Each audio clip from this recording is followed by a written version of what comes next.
5.18 민주화운동 유공자로 등록된 4,300명 중 상당수가 5.18과 전혀 관련이 없는 가짜 유공자로 밝혀져서 화제입니다.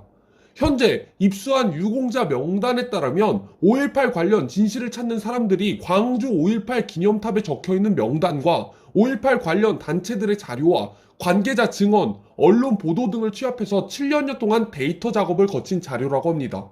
A3 용지 400쪽에 가까운 엑셀 파일 5.18 민주화운동 유공자 1, 2차 명단은 4,346명의 위치에 돌판 명단에 새겨져 있는 이름, 생존 여부, 사인, 시기, 장소 등을 전부 나열해서 만들었다고 합니다. 등록된 유공자들은 5.18 당시 시민군으로 활동했거나 진압군에 의해 사망 혹은 상해를 입은 경우가 많았었는데요. 하지만 5.18과 전혀 관련이 없는 인사들이 상당수 포함됐던 걸로 확인되었습니다. 일부 인사는 5.18 당시 광주가 아닌 타 지역에서 시위를 주도했다는 이유만으로도 유공자가 되기도 하고요. 5.18 당시 11살이었던 A씨는 1990년 수도권 소재 대학의 총학생회 소속으로 노태우 정부에 저항하는 학생운동을 했다는 명목으로 유공자가 등록되기도 했습니다. 경남 마산에 거주하는 B씨는 한 기업의 노조위원장으로 있던 1988년 무렵 회사를 점거한 농성한 이력으로도 5.18 유공자가 선정되기도 했습니다. 5.18 관계자는 엄격하게 따지면 5.18 당시 사망자나 민주화운동에 참여한 사람들만 유공자로 선별을 해야 한다. 하지만 5.18 광주항쟁 현장에 있지도 않았던 사람들이 막연히 민주화운동을 했다는 이유만으로 유공자로 선정된 경우가 많은 게 사실이라고 솔직하게 이야기했습니다. 또한 5.18 민주항쟁 허위 유공자가 넘쳐나게 된 이면에는 인후보증이라는 제도가 문제점으로 지적되고 있는데요. 이 제도가 정말 말도 안 되는 제도입니다. 기존 5.18 유공자가 보증만 해주면 누구나 별다른 증거가 없어도 유공자가 될 수 있다는 법률적인 허점이 있습니다. 5.18 민중항쟁 구속자와 관련된 단체는 허위로 등록된 유공자들이 1990년부터 2015년까지 보상 차원에서 지급되는 나라 돈을 빼먹기 위해 오랜 시간 상당 규모로 세력화되어 있는 것으로 보고 있다 합니다. 최근 이들 단체 대표들은 서울 여의도 국회 앞과 용산 대통령실 앞에서 가짜 유공자들이 넘쳐나고 있다며 이들을 척결해달라는 촉구 집회도 열기도 했습니다. 하지만 유공자 명단에는 전현직 언론인들과 정치인, 문화인, 연예인들까지 아주하게 많이 포함되어 있기 때문에 사회 전반을 움직이는 수준이기 때문에 사실 검증 과정에서 가짜 유공자들이 너무나도 많다는 것을 알았습니다. 유공자 명단을 분석한 결과 정치권에는 가짜 유공자일 개연성이 있는 인사들이 전현직 국회의원과 도지사까지 포함해서 310명에 달했다고 합니다. 이는 전체 유공자 중 7.1%로 가장 높은 비율을 차지했고요. 이들 중에서는 국내 거물급 정치인뿐만 아니라 국회의원 보좌관이나 특보 등을 지낸 이유로 유공자가 된 경우도 다수 있었습니다. 더불어민주당의 한 현직 국회의원은 5.18 당시 광주가 아닌 고등학교에서 재학 중이었지만은 유공자 명단에 버젓이 이름이 올라가 있습니다. 심지어 언론계에도 5.18 항쟁과는 전혀 무관한 기자와 프로듀서 등 전현직 인사가 181명 중에 135명으로 언론사 대표를 지내기도 했거나 편집국장 등 이제 고위 임원까지도 있었다고 합니다. 이들의 공적 내용은 5.18 항쟁과 전혀 연관질 것이 없으며 특히 언론 노조 활동을 한 인사가 다수 포함되어 있어 끼리끼리 나눠먹기를 한 것이 아니냐라는 세간의 의혹까지 사실로 드러났다고 합니다. 심지어 연예인들도 유공자로 등록되어 있어서 화제였는데요.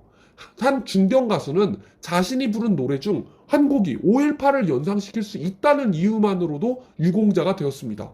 이 밖에도 5.18이나 광주에 연고가 없는 남녀 중견 탤런트도 3명이나 유공자로 등록되어 있다는 것이 확인되었습니다. 자, 그러면 전두환 대통령이 도대체 무슨 잘못을 했길래 5.18 이렇게까지 난리를 치는 걸까요? 사실 전두환 대통령은 우리나라의 진정한 자유를 처음 맛보게 해준 진짜 대통령입니다. 무려 37년이나 시행되었던 야간 통행 금지를 폐지시키고요. 심지어 자유 대한민국에 한 발짝 다가서게 하기 위해서 인터넷이 우리나라만큼 현재 잘 되는 곳이 없죠. 근데 인터넷 네트워크망의 기초를 만든 것 또한 전두환 대통령입니다. 당시 비용과 규제 등 여러 반대들이 많았지만 전두환 대통령은 미래에는 분명 인터넷이 대세가 될 거다. 광 케이블을 꼭 다 설치를 해야 된다며 강력하게 주장했다고 합니다. 심지어 서울 아시안 게임, 서울 올림픽 등을 개최해서 우리나라를 널리 알리는데 성공하기도 했죠. 심지어 가장 중요한 일입니다. 먹고 사는 문제죠. 우리나라가 지금까지 역사상 가장 성장률이 높았을 때가 언제인지 아십니까? 역사상 가장 황금 같은 성장률을 자랑하던 때, 그때가 바로 전두환 대통령 당시입니다. 경제 성장률이 미친 듯이 치솟고 한강의 기적이라며 모든 세계가 주목하던 그때가 바로 전두환 대통령 집권 시절입니다.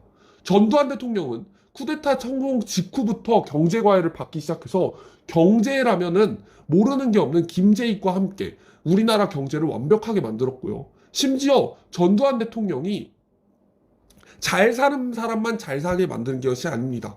전두환 대통령은 서민들의 삶을 굉장히 많이 신경 썼는데요. 부자 경제에만 신경 쓰고 서민들의 삶은 보지 않은 대통령. 그렇게 보는 사람도 많지만 사실은 민주당에서 그렇게 좋아하는 최저시급 누가 만들었는지 아십니까? 그것조차 전두환 대통령이 만든 겁니다. 1986년 12월 31일 대통령령으로 최저임금법을 제정했고 1987년 7월 1일 최저임금법 시행령을 공포했습니다. 즉 그렇게 최저임금으로 문재인이 그렇게 잘한다는 민주당, 그거를 사실상 전두환 대통령이 만들었다는 얘기입니다. 문재인은 이거를 그냥 더 넓혔을 뿐이지 전두환 대통령이 사실상 그런 기초, 의지 그런 거를 만들었다는 게 중요한 겁니다. 심지어 전두환 대통령은 이미 서민들의 부동산, 즉 주택을 가장 중요시해야 된다는 것을 그 당시부터도 알고 있었습니다. 그래서 1981년 제정된 법령으로 과거 주택 임대차 계약은 물권 계약이 아닌 채권 계약으로 이루어져서 집주인이 바뀌거나 경매로 넘어갔을 때 임차 보증금을 떼이는 일이 비일비재했는데 주택임대차 보호법을 만듦으로써 근저당, 압류, 가압류 등의 권리가 없는 주택에 전입신고를 하고 확정일자를 받아서 입주하면 임대인이 바뀌거나 집이 경매로 넘어가도 보증금을 보호받을 수 있는 정책을 만들었습니다.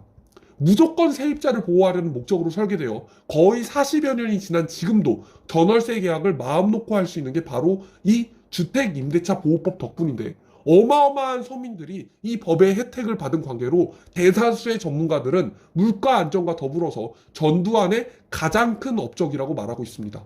즉 민주당이 지금 서민정책이라고 내미는 것들은 사실상 전두환 대통령이 만든 정책을 기초로 그것을 좀 더 크게 확대하는 거에 다르지 않다는 겁니다. 결국 기초는 전두환 대통령이 만들었고 대한민국 역사 경제 성장률을 가장 크게 끌어올리면서 동시에 서민들까지 챙겼던 이론상 사실상 불가능한 일을 해낸 대통령입니다.